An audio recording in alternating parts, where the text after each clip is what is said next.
It has been snowing across our region since this morning. That includes in New Jersey, where the snow is beginning to really pile up. Let's get the latest now from FiOS 1's Tom Murphy. He's live for us tonight in Morris County. Good evening, Tom. Good evening. We're here in Morris Plains, right along Speedwell Avenue. This is one of the busiest roads in this town, and as you can see, the roads are okay. Cars are moving. There's certainly a lot of moisture on the roads, but no snow. You can see the black concrete. That's always a good sign. The other thing that we wanted to look for is take a look.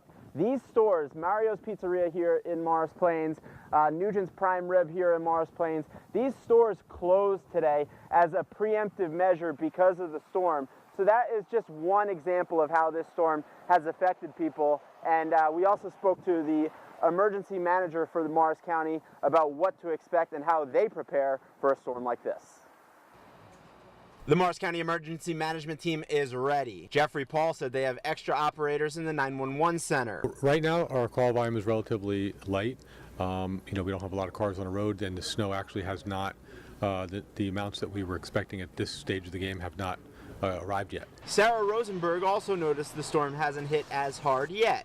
Last time it was coming down 2 inches every hour, and now it's barely anything. Roads are totally drivable and just a little cold. She's optimistic Wednesday's storm won't be as prolific as the last nor'easter that hit Morris County when over 50,000 people lost power. It was an absolute mess. It looked like there were branches down in every single yard at the last storm, but hopefully that won't happen again this time. Lost power and lost time. Well, it took me 2 hours to get home from work, when it normally takes me 15 minutes to get home from work. The storm is supposed to pick up during the rush hour commute.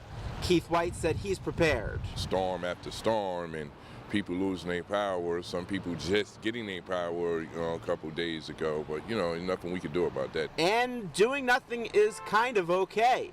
The emergency management team says stay inside and relax. We're hoping everybody stays home, relaxes, enjoys the day off if they had one from work, and let our plow operators, our emergency vehicles move about the roadways, unobstructed.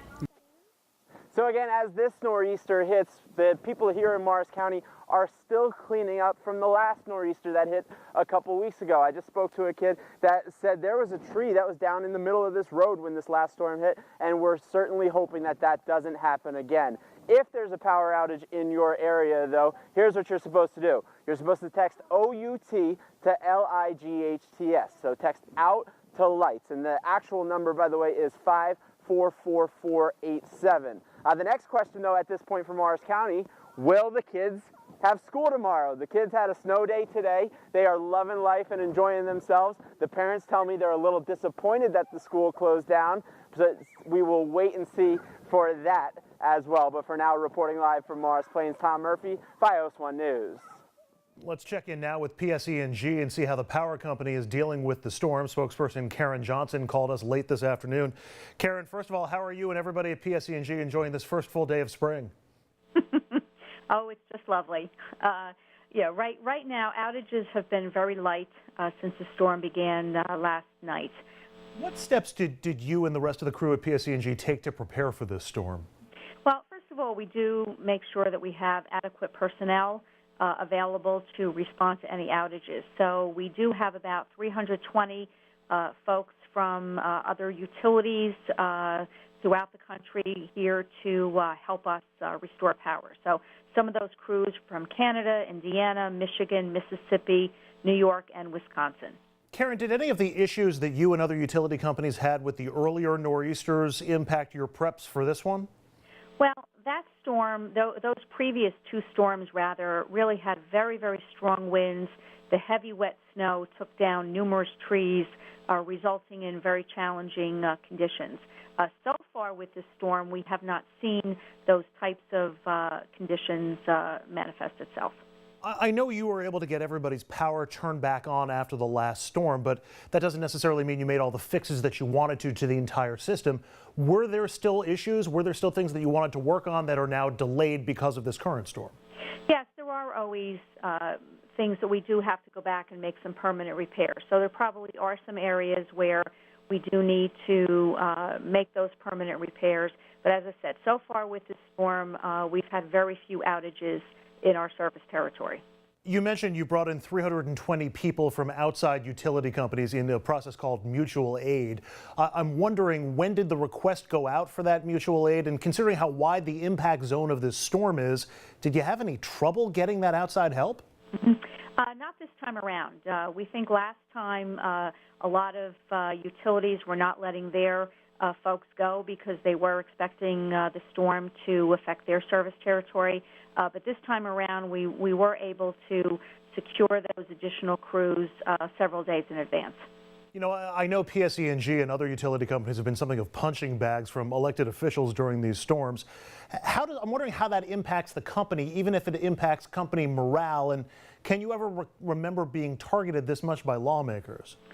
Well, we actually, we believe, performed quite well, during the last two storms. Obviously, we always take a look at our processes and figure out, how can we improve for the next time. So our folks are used to, working in these challenging conditions.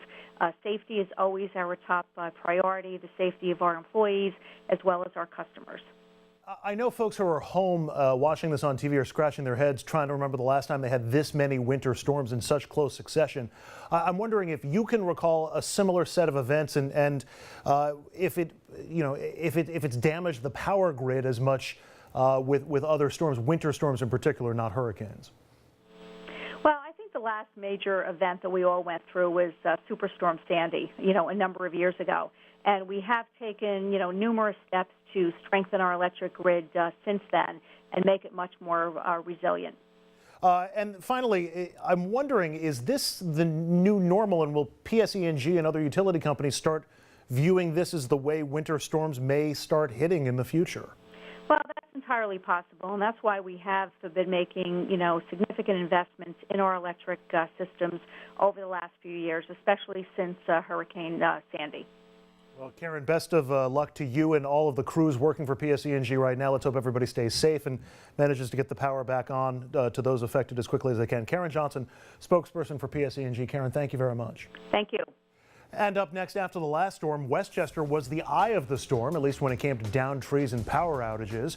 We're going to check in on how the county is doing this time around.